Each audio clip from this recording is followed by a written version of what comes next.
What are you up to? Just went for a run before, which was really nice. Really? I'm finding that I'm getting a little bit faster, just a little bit, which is good. Yeah. See, I don't go for a run. I don't go for a run. You know? I roll. You roll, do you? I roll. In all seriousness, man, I got shin splints from walking. Oh, mate. Did you go for a walk yesterday? I did go for a walk. I did go for a walk. Laura Wardrop put me onto a good app. Yeah. And so, yep. Okay. Cool. The burn. They're evil. The burn. Yeah. They're evil. Yeah. I don't get it, but that's okay. I don't know what the burn is. Yeah, it's too hard to go to. Anyway, Laura will know. Have you ever been sold something? So someone's come up to you and tried to sell you something, or just pecking at you, and you were won over. Like some product, or whatever. Because they were persistent. Yeah, or you were just like, oh, it could be persistence, or it could be, oh yeah, that's a cool product. Or anything of that sort. Yeah. So Narelle says I'm gassy. Right. What she means by that is I have gadget acquiring syndrome. Right. Oh yeah, she's calling out from the other room. Right. Yeah. So gadget acquiring syndrome. Yeah.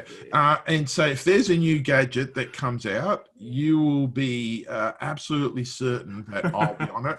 I'm an early adopter. Yeah, okay. And get onto it. So, you don't wait for the sales? Nah. That's what I do. No way. So, I'm buying Windows phones. Okay. Right. So I'll do use with a Windows phone, and everyone said, no, they're not good.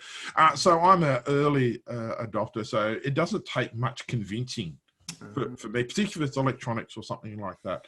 Yeah, right. But if someone kind of tries to sell me something, you just my walls go up and go, leave me alone. Yeah. If you're pushing hard, it must be rubbish. Yeah. So have you ever had the Amway sale? I've had the Amway sale before. Oh, as in go to it? Someone's taken a friend has taken a friend to McDonald's and had a proper. Hey, I want to sell you this. No, I've got a good nose for it. Yeah, you do. I've got a good nose. I was a bit young and naive, but so if someone tries, get lost. Yeah, Not interested. Yeah, go away. Hey, we're thinking a bit about stories today, aren't we, Nello? We are. And testimonies. Testimonies. And I'm actually really interested in hearing your testimony, Brian, because I've gotten to know you, and some of the leadership have gotten to know you and how you came to Christ. But I don't know that the congregation, because of, this lockdown and whatnot, have really... It's actually one of my great disappointments. There's many disappointments, but one of my great disappointments is that the congregation just hasn't got to know what a top bloke you are. What a funny bloke you are, man. Top bloke, I don't know about that, but you're a funny bloke, man. Right? But what a top bloke you are. But more importantly, your passion for Jesus and how you came to know the Lord. So I wanted to, take over. Like, it's so unusual for me to take over and ask you. Yeah. Right. A question. How did you come to know the Lord? Yeah. Tell us about it, man. It's a great question. Just sort of set a bit of background.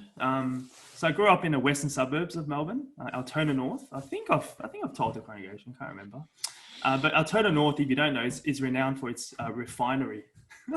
So actually, outside of my window, I remember growing up. Yeah. Get up in the morning, and you just kind of open the blinds, and it's just orange because it's fire from the refinery, right? Wow. And so that was kind of my view. So is that petroleum? Is that petroleum? I don't know what it was, dude. Yeah. It was just, not pleasant. Not a pleasant view. Stunted your growth, mate. Yeah. Who knows what it's stunted. But so I grew up in Altona North, and I went to a church close by in Footscray called Melbourne Chinese Bible Church. And the way I got there was actually my grandma. Loved my grandma. Yeah. So she was a Christian, and she said, "Hey, all the grandkids, you all come to church." And so I remember, Melbourne Chinese Bible Church. It was the only church I kind of knew for 20 odd years. Grew up there, independent Chinese church. Started going when I was about 5, all the way till I was mid-20s. So here I was a migrant kid. What I thought about was working hard. living a good moral life. And Sundays was going to church. It's just kind of what I did. I actually think I preached at a church once, Yeah? Yeah, I think so. MCBC? Yeah, I think so. Back their afternoon youth service or young adults English service. The one. So I grew up there, went to Sunday school. And one of the kind of big events that happened, it was actually after Sunday school. I was around 12. We finished and we kind of just swiftly went home. Like everyone, like my whole family, because my family was like maybe a third of the church. Right. And so we all just kind of went home and I was like, what's going on here? Yeah. Why is everyone so quiet? Why is everyone Because it was unusual for everyone to take off. Okay. You kind of have Sunday school, you go down, you have some food, and you're chilling out, playing downball with the kids or with the youth and stuff like that, right? But so something actually really bad happened. My uncle, he passed away. He drowned that morning. And that was awful. Like, now I tell you, mate, I just see my grandma's face, and that was probably it was the worst kind of day of my life, I reckon. Yeah, okay. Just kind of seeing my family wailing, and it was just I can't even explain. I can't even put into words.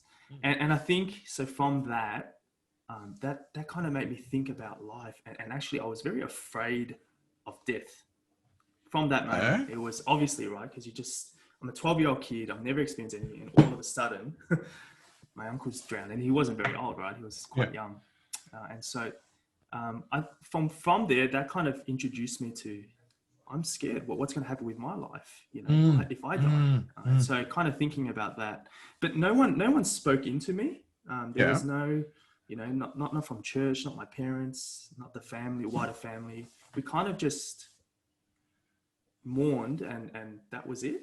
Yeah. And so you're kind of left with this heaviness and fear as a result. Yeah. So I remember. And that's that's like 12 years old, man. It's kind of it's formative years for your thinking, right? It's formative years. And I don't know, like, because of our culture, we didn't really have categories of thinking and talking about this stuff. Yeah. My parents weren't Christians. Right. And so, we just kind of, it was a heavy hole in our hearts. Yeah. We just kind of moved on, you know what I mean? Yeah. That's just what happened. And so, over time, some healing happened. That thought of that fear of death is in my head. But I kept going to church. And actually, when I got to kind of my teens, so about 15-ish, I remember my cousin, John, he started a youth group. I think this was key for me. It was nothing fancy, pretty small, maybe about 10 of us. It grew over time. We played games. I remember played heaps of games. We read the Bible, book by book, chapter by chapter sort of thing. Yeah. Okay. So you're being introduced to expository thinking. That's right. By modeling. That's right. Right. Yeah. Okay. And just slowly chipping away at the scriptures. And I just thought, this. And I think through that time, it was a drip feed. It wasn't. It was not one big moment for me. And I think, through that time, we were reading, I think it was Mark, and the penny dropped. I can't remember when, but, it just made sense to me that Jesus' life is amazing. He lived a perfect life. He died, he rose again for my sins. And I remember Mark chapter 10, verse 45. It says, for even the Son of Man didn't come to be served, but to serve and give his life as a ransom for many. He gave his life for me. And I just couldn't believe that. It was amazing that he would do that for me. And so I think from there, I didn't need to fear death. And that was kind of my fear, wasn't it? It just made sense. Despite what I thought of myself, that I was a good kid or I was upright or whatever. I actually wasn't, I was a sinner. I rejected God. And so Jesus died for my sins. And actually, my fear of death, I didn't need to fear death anymore because, and another kind of key verse there was 1 Corinthians 15. I'll read it to you, Alan. Yeah. Go for it, man. 55 to 58 says, "O death, where is your victory? O death, where is your sting? The sting of death is sin, and the power of sin is the law. But thanks be to God who gives us the victory." Awesome. It's great, isn't it? Yeah. I mean, we preached on that, maybe 3 months ago, or no, not even a couple weeks ago. A couple of weeks ago. And I think you're actually going to be speaking about that in our podcast next week. Yeah, that's all right. All right. So who knew that was a key verse for you? It's because this fear of death, but actually the sting's gone. Jesus conquered death. And it's one of those great truths, isn't it, for us as Christians? Like, it doesn't matter where we come from, what our backgrounds are, how we came to church. One of the things for Christians, and I think it's a good litmus test for where we are in God, is that we might be perhaps apprehensive about the way we die, but for Christians, the fear of death, the sting of death is gone because we have this certain hope of eternal life. And if that's not there for you guys at home, right? Like if for some of you at home, you're fearful of what happens after you die and there isn't that surety, like, please contact us and speak with us, because we don't want that for you, do we? No, definitely not. And there's lots of fear happening now, isn't there? And we kind of there is, right? Everywhere.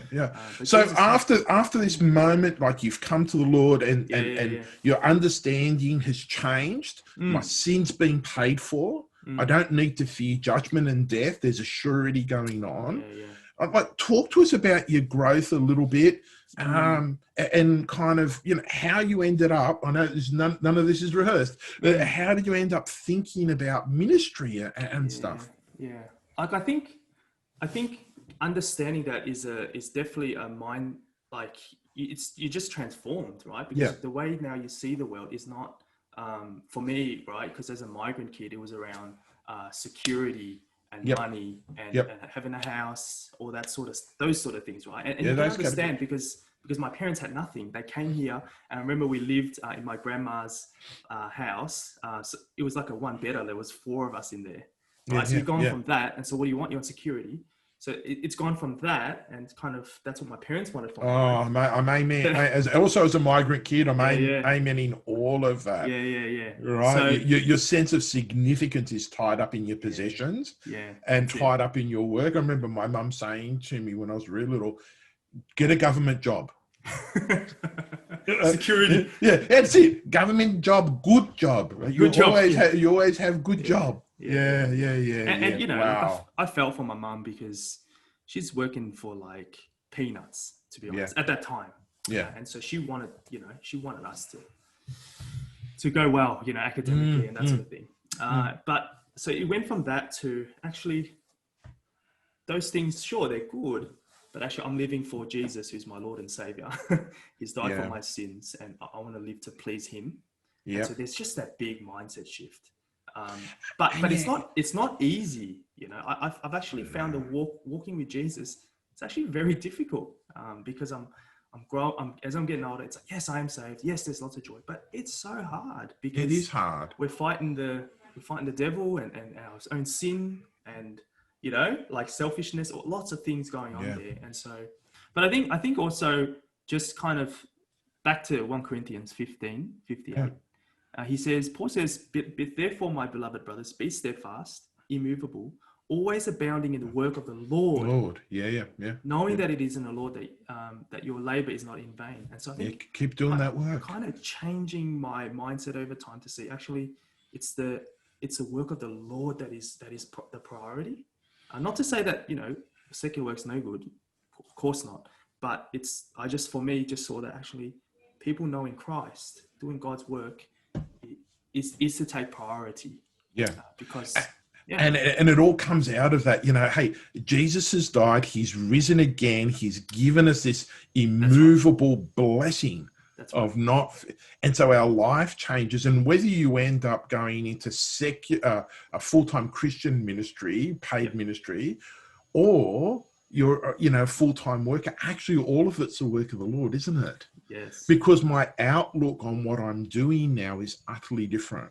And so whether I'm a nurse, I'm now thinking as I'm doing the work of the Lord here as a nurse. I want people to know this great blessing that death no longer has this sting over us. And then some of us, because of character, passion, and giftedness, kind of get brought into this full-time gospel teaching. And what a blessing it is to be involved in it.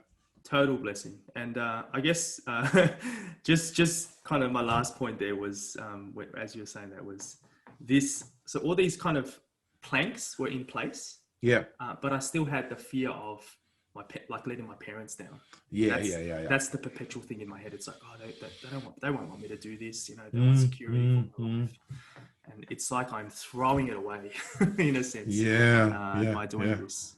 But actually, by God's grace, you know, my dad got baptized. He's a Christian. Wow. And you know, like I think they didn't take it that badly. And so, you know, God has been good to me. God has been good to my family, and He's really blessed us. And He's really, people have come to know the Lord. So I'm just super thankful to God. And you know what, mate? God's been good to us by bringing you and Joy to us. And no, seriously, I just can't wait to see people. Oh, that's right. Just, you want to put faces to the us, right? But it's been great getting to know you and having you on part of the team. It's just been wonderful. Cheers. Praise God for that, Nello.